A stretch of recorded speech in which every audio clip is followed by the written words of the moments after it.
What's going on, guys? It's Nick here, back with another video. It's Monday.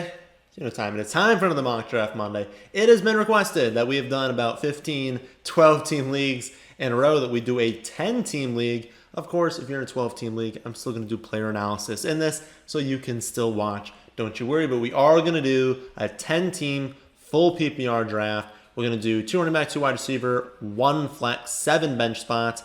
And we'll probably go from the 8 spot because I don't think we've done that recently, and we definitely did early in the last one. So we'll see how that works out. And also, we have some new tabs down here. They now have the pre-draft rankings, which are now better since we're getting later into the off season. So we're going to use Fantasy Pros Experts mixed with the pre-draft rankings on the major sites. And I checked it out earlier. It does seem like they are trustworthy, so we're going to get some really good ADPs in this one. Do not have an underdog draft to show you guys this week because I did not have time to do an underdog draft. But I think, honestly, once I finish recording this, I'm going to start one, but too late in the week, so we will go back to underdog after that. Again, if you want to draft an underdog, which I think is a lot of fun, I think is for sure the best if you want to be like practicing for your actual draft while also being able to do competitive leagues. Underdog is awesome, has the best ADPs. Love it over there. You can sign up with promo code FFA. You get $25 free onto your deposit. It is an exceptional deal. It's a great platform. They were even refunding people who got auto-picked Cam Akers after the injury. Great company to work for. Well, I actually don't work for them then. But great company to work with. No, I do not work for Underdog. Okay, so we're going to start off with the stat of the day, and then we will hop into this mock draft. So yesterday's stat, again, as I said before, I recorded these early. I don't know who got it yet. I will try to pin the winner in the comment section below. But yesterday's stat was among wide receivers with at least 10 receptions in one game last season, who had the worst game in terms of yards per reception? The answer is Tyler Lockett. Today's stat, who was the youngest running back to have 30 PPR points in a week last season? We will exit that. We will not save it. We will start with this mock draft. I'm not going to put any positional values because we're using the rankings on those sites. And when I looked before, it didn't seem like we needed to. But I will actually just glance at the cheat sheet here. I guess we'll verify. But I don't think we need to place any extra values. I don't know why. Like this season, it's weird. It's like starting the mocks on Fantasy Pros. It's like slow for some reason. So this is why I said, and they did it correctly. Nice. Okay. Pull up the board here, please. Thank you. Kelsey goes at 4. I think that's ESPN helping out there because ESPN has him ranked at 4. No, yeah. When you guys are watching this, I won't be done. But as I said in the Saturday video, I am going through a huge overhaul in the rankings, and I'm pretty sure Kelsey might actually move up. I know he's close to this high in standard. I don't know if he's going to move up this high on PPR and half PPR, but he's going to be for sure like a mid first round pick. But I don't think they're going to be fully done by Monday. I'm hoping to get them done maybe like sometime in the middle of next week, but we shall see. Here goes the mock draft. Those of you listening on the podcast version, which I definitely recommend. If you guys are cutting the lawn, you're driving to work, you're working out, why not listen to podcasts instead of using data on YouTube? Couldn't think of the name of it. McCaffrey, first overall. McCaffrey, Dalvin Cook, Jonathan Taylor at 3, Kelsey at 4, Alvin Kamara at 5, Derrick Henry at 6. Remember, full PPR, that's why Henry fell. And then Barkley at 7. This seems very, very realistic. I would say that Jonathan Taylor may have gone back here. Maybe everyone moves up, but it doesn't affect us at all. Our option is that we take Mahomes. We will not be doing that. We take the second tier of tight ends. We will not be doing that. We can hop on over to running back. We can take Ezekiel Elliott, Austin Eckler. Those are probably the two we'd be looking at. Maybe Najee Harris, but he has been falling into the late second round in a lot of leagues, so maybe we can get him. Actually, we can probably get him with their next pick. We can go with wide receiver. We can take one of Tyreek Hill, Adams, personally, I would rather just lock up this running back to start things off. I don't want to get into a situation where I take Tyreek Hill, 4 picks will go by, and we see like Zeke, Eckler, Jones, Harris, like all come off the board, and then I don't love my first running back as much. I'll still like them, but again, everyone's going to have a good team in a 10-team league, so we need to try and find some advantages. And I think Zeke just has a lot of upside, and I want that like secure running back. I might even take a second one. We shall see. After I take Ezekiel Elliott, we see Adams going after me, then Eckler, then Chubb, then Tyreek Hill. So both of the elite wide receivers are off the board. I will probably not take a wide receiver because I really think we're going to get 2 solid options here in the 3rd and 4th, so I probably won't be doing that. I am not going to take Waller and Kittle. Initially looking at what I've run through on those projections in the new rankings, I think Waller and Kittle can move up. They will not move up this high. So not taking them, still not taking Mahomes, which means we are still looking at wide receiver and running back. But again, probably not going wide receiver. So let's take a running back here. Who are we going to look at for running back? Aaron Jones 1, Gibson, Mixon, Harris. Personally, if we're looking at confidence level, I would take Aaron Jones if I knew Rodgers was there. I do not know he's there, so I do not feel fully comfortable taking him this early. So I'm probably not going to do that. Gibson, I feel fantastic about. I think he is awesome. I think he'll have a great role. Mixon, I feel really good about him. Obviously, he's busted more than some of these other running backs, so I feel good about him. It's just that I did the video saying I would take Gibson over Mixon. I stand by that, so we're not going to take Mixon. We're not going to take Aaron Jones. So now it's down to Gibson, Harris, and that's really it. So Gibson or Harris. That is tough, but I am pretty sure that I'm going to have Harris just a tad ahead. My question is, do we think he falls? Because I've been seeing it. Not in the the underdog drafts that we do with subscribers, because you guys are taking him really early because we like him here. But I've been seeing him fall into that 2nd and 3rd round in a 12-team league. So there's at least a chance we get Harris here. No chance we get Gibson there. So it's a thought. I want to look at wide receivers. So where do we pick? We're at 13 here. So we're going to be in the late. So what wide receivers do we think come off the board? Let's say that 1, 2, 3, 4. I honestly think around 6 to 7 wide receivers will come off the board.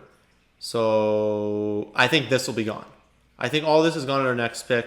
Are we cool with these guys as our number 1 wide receiver in a 10-team league? Maybe we don't.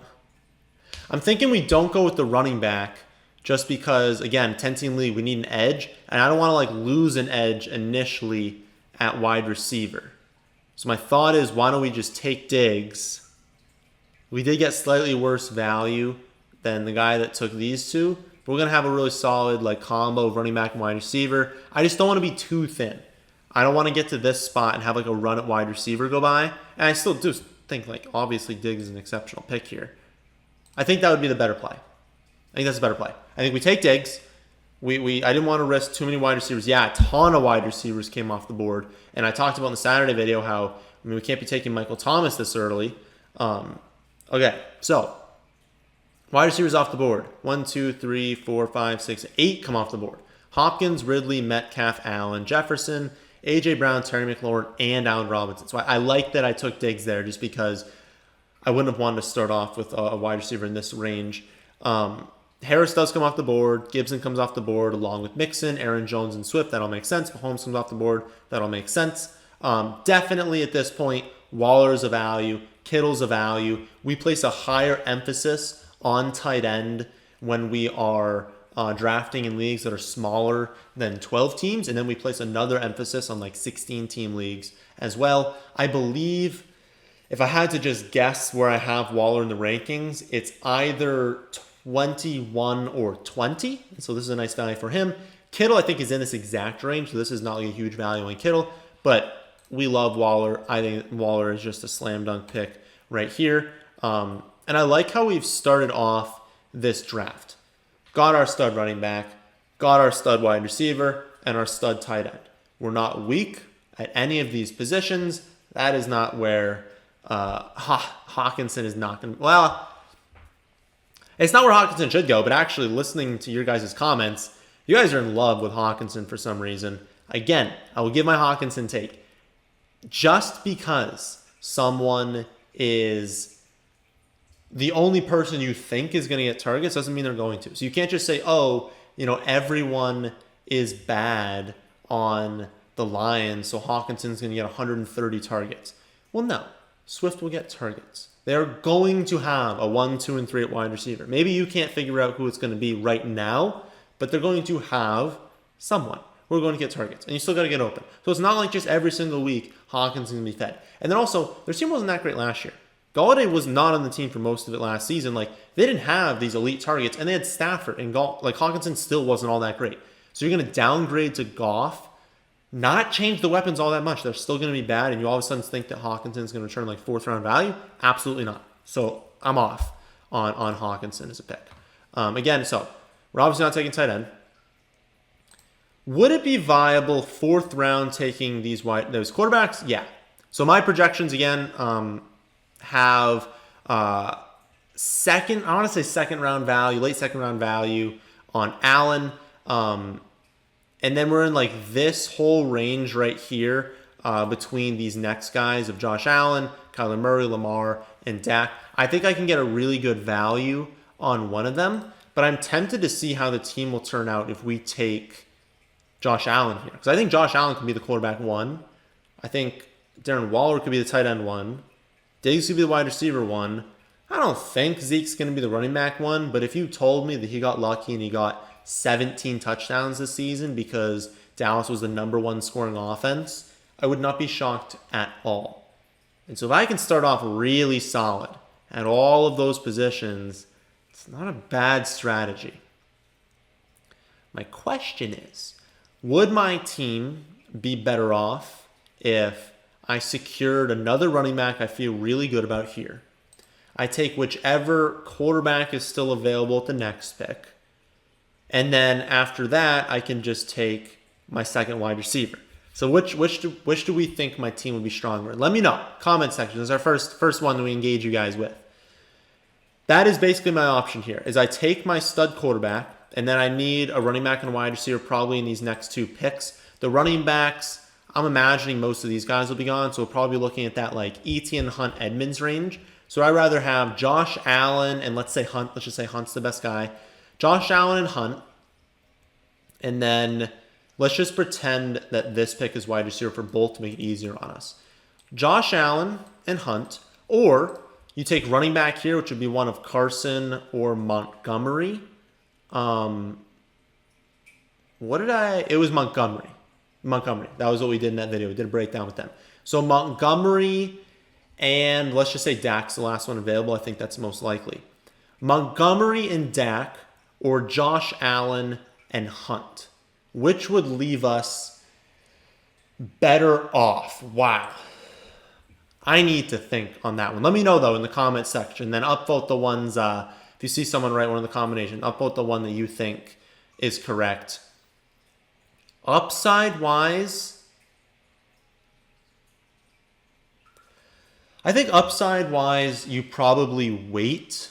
Don't take Josh Allen because maybe you get lucky and like Lamar falls there as well, or maybe you just stay pat with Dak and you're still getting a guy who could finish top 3. I mean, they could finish within like half a point per game. It's not a huge difference, but I'm capturing more upside if I go with David Montgomery here, just because he could be a running back 1. I mean, he was the running back 4 from like week 5 on last season. Like, I could be capturing 2 running back 1s to go along with all my... Yeah, I think you capture more upside going this way, and you still leave more possibility for some of these quarterbacks to fall to you. So I think that would be the best thing for us to do. I think Allen fell to us here, but we're not going to allow that to happen. Josh Allen will not be available in the 5th round. So let's just change some people. So let's go... Because obviously that'd be a slam dunk pick, and you basically just won this league. And if that happens to you, like, I mean, it could. It could just end up happening. But Josh Allen won't fall. I don't think Kyler will fall as well. So let's change this guy right here. We'll change him to Kyler. Change him to Kyler Murray. And then we'll see what happens after this. I think this is much more realistic. We're not getting Josh Allen that late. So our team here on the left, we've got Zeke, Montgomery, Diggs, Darren Waller, and now we would end up taking, and they don't even have, they have Lamar at like the 50 spot, which again, I mean, I went over the video on Saturday. This is not that far from where they're being taken on some of these sites. They're saying Godwin's like a huge value at this point. Should we be considering? Okay, I'll say this. I'm not going to allow us to take Godwin here and then have one of the quarterbacks fall. So if we decide that we want to take the value of Chris Godwin here, I will force the computer to take both of the quarterbacks, and so we won't be left with Lamar or Dak Prescott. So what do? Let's do another situation. You're in your draft. You're sitting there. You're like, man, I know these guys are going to take quarterbacks. Do I want to secure Lamar Jackson here? And we're not going to get that great value on Godwin. We would probably be left with Ayuk. I would take Brandon Ayuk at that point. So I'd rather have Lamar Jackson and Brandon Ayuk or grab Chris Godwin, probably go back to running back and take a running back there because we wouldn't be taking quarterback. No, there's no way. I would not be doing that. I would be taking Lamar Jackson at that pick. You're opening more upside. Again, in these smaller leagues, I want to open up like a path. You know, I want to be able to say, hey, I have the number one at these three positions because I need some sort of advantage. I need Lamar Jackson to have 30 points per game and have an edge over half the league. I need Waller to be the number one or number two tight end and have an edge over like 80% of the league. I need some sort of edge because if we look at this draft board, it's like, oh, I love having Zeke and David Montgomery. But, you know, Discount Belichick here has Eckler and Chubb. We've got a Barkley and Mixon, a Henry and Aaron Jones, like a Dalvin and Gibson. That's a great combination with stud wide receivers. I don't have an edge over them in those spots, but I do have an edge at quarterback. I have an edge at tight end, and I can figure out those other positions. Whereas, like, what are you going to do if you don't get one of these stud quarterbacks? You're not trading for them. No one's trading you Mahomes or Kyler or Josh Allen. No one's trading you Kelsey, Kittle, Waller. So they're very difficult to acquire, whereas I can acquire running backs who start off slow or wide receivers who start off slow, or I can get, you know, value options on free agency. So it's just easier to upgrade those positions. So I like our start so far. Again, it's Lamar Jackson, Zeke, Dave Montgomery, Diggs, and Waller. We should be looking at wide receiver here. And again, we're just going to do what we had talked about before. I'm going to grab Brandon Ayuk. That's a really good pick there. And we've got 2 and 2. So we've got 2 running backs. We've got 2 wide receivers. After our pick, we see a pretty big run on tight end. We see Andrews, Pitts, and Goddard go. And then we see it pretty even at wide receiver and running back. So we see Kupp, Thielen, Lockett, Chase, and Odell go off the board. And then we see Jacobs, Miles Sanders, Chase Edmonds, and Fournette come off the board. As well as Wilson and Herbert, but we don't care about quarterbacks at this point.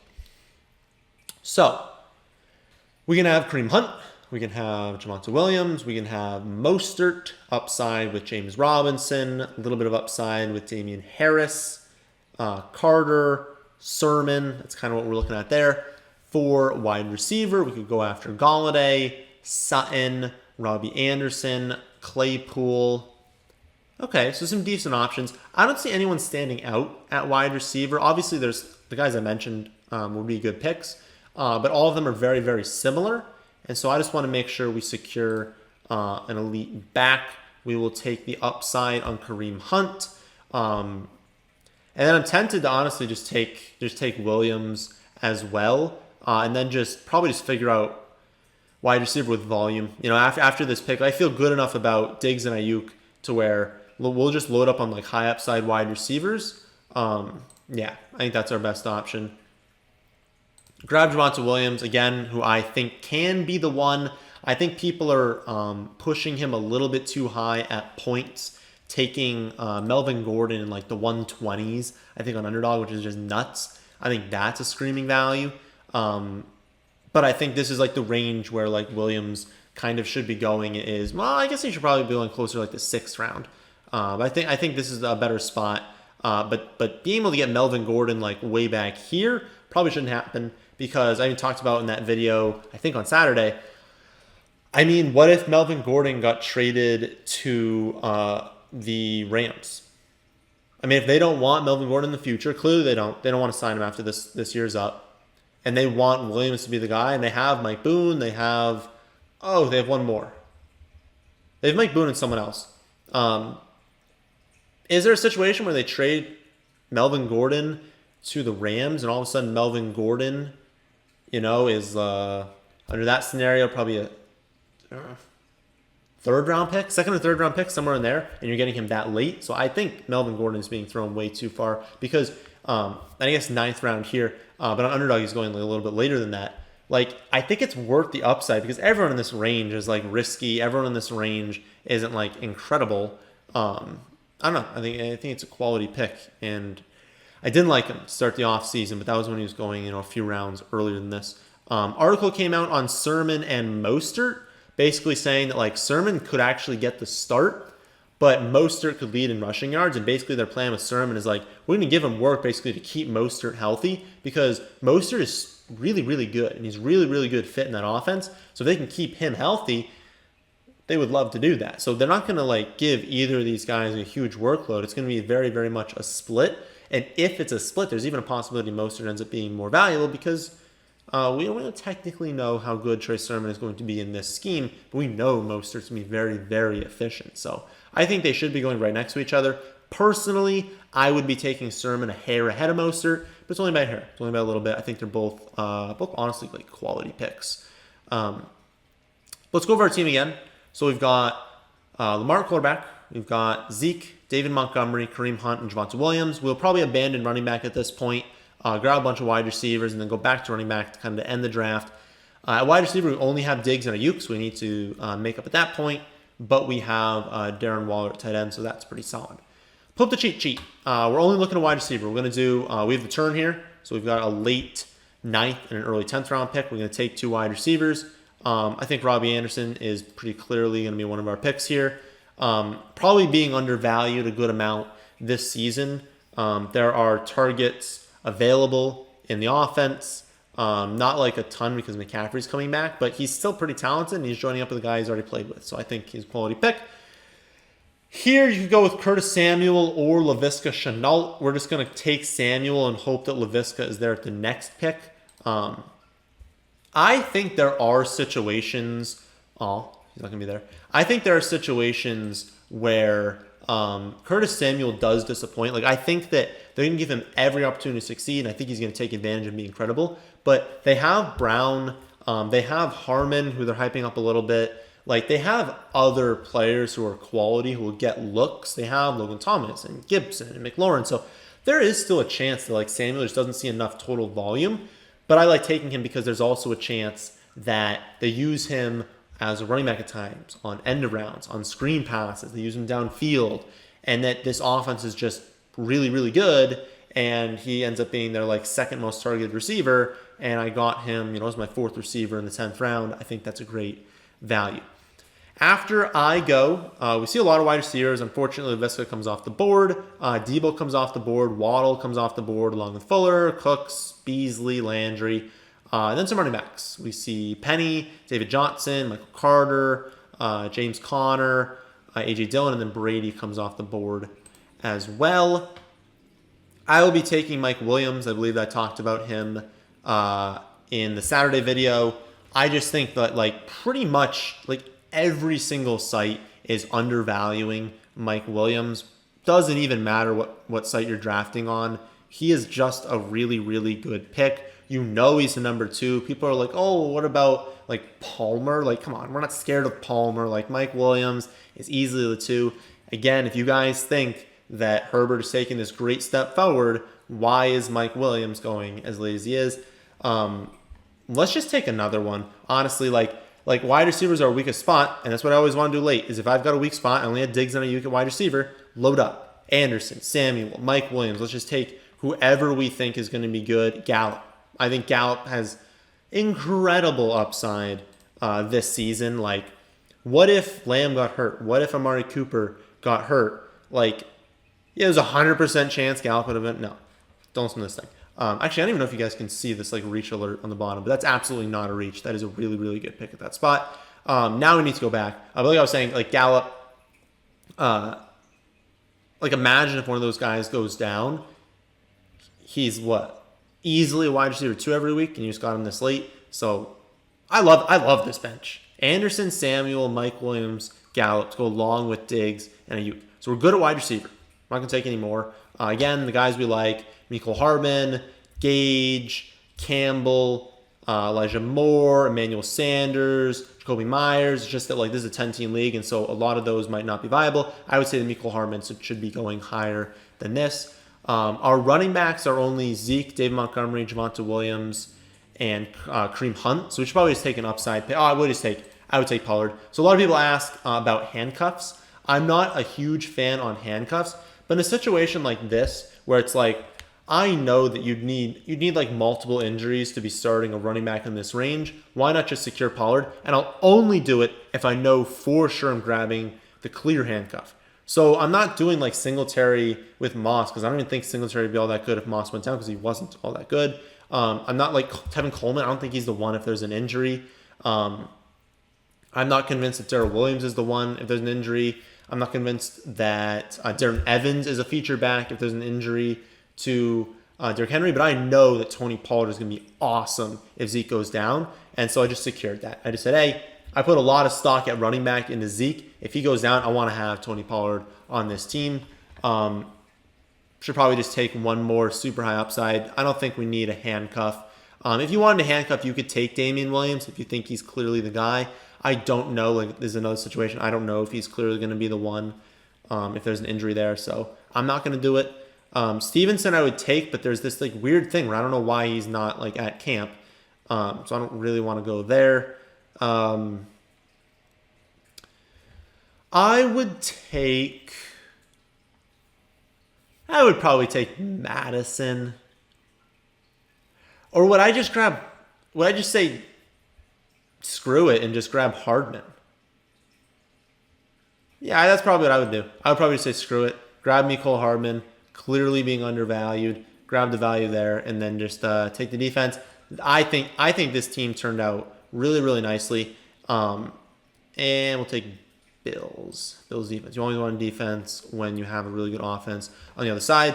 I think this turned out really nicely. Maybe some of these players, depending on the site you're using, aren't available where we got them. But I think the draft strategy we used is sharp. I think being able to grab Zeke, grab Stephon Diggs, grab Darren Waller, like just being able to load up and say, hey, I'm in a 10-team league. I need to be solid everywhere. I've got my one that I feel very good at all these different positions, and we'll kind of fill in after that because I think we're good enough at drafting that we can find really good wide receivers late. We can find some high upside running backs late, and you just can't capture that upside with quarterback unless, so we'll say one thing, come out of here. Probably should have gone over I'll go over the team in a second. If we look at quarterback, I think Tannehill in the 12th round is awesome. I think that Burrow and Stafford in the 12th round is awesome. And then if we go on to the cheat sheet again, we pull up quarterback, again, it is Fields, but it is Trey Lance. I am totally comfortable taking Trey Lance late. I think he's going to be a top 10 quarterback when he starts. I think he can start very early in the season. If you don't feel comfortable drafting him and you need someone who's 100% going to start, just draft 2 quarterbacks and take Trey Lance late. But I think Trey Lance is an exceptional pick this season. That is what I'm doing if I'm not taking a quarterback early. But to go over the team one more time, running backs, Zeke, David Montgomery, Kareem Hunt, Javonte Williams, Tony Pollard. Wide receivers, Diggs, Ayuk, Robbie Anderson, Curtis Samuel, Mike Williams, Michael Gallup, and Mecole Hardman. We've got tight end Darren Waller, quarterback Lamar Jackson, and we grab the Bills as an upside defense late because you want defenses on high-scoring offenses because teams will need to pass the ball and you get a lot more points from your defense when the other team is, or your team is ahead and teams need to play catch up. So that'll do it for this mock draft Monday. I hope you all enjoy. If you did, then how about hitting that like button, and how about subscribing to the channel if you're new here? Thanks for watching.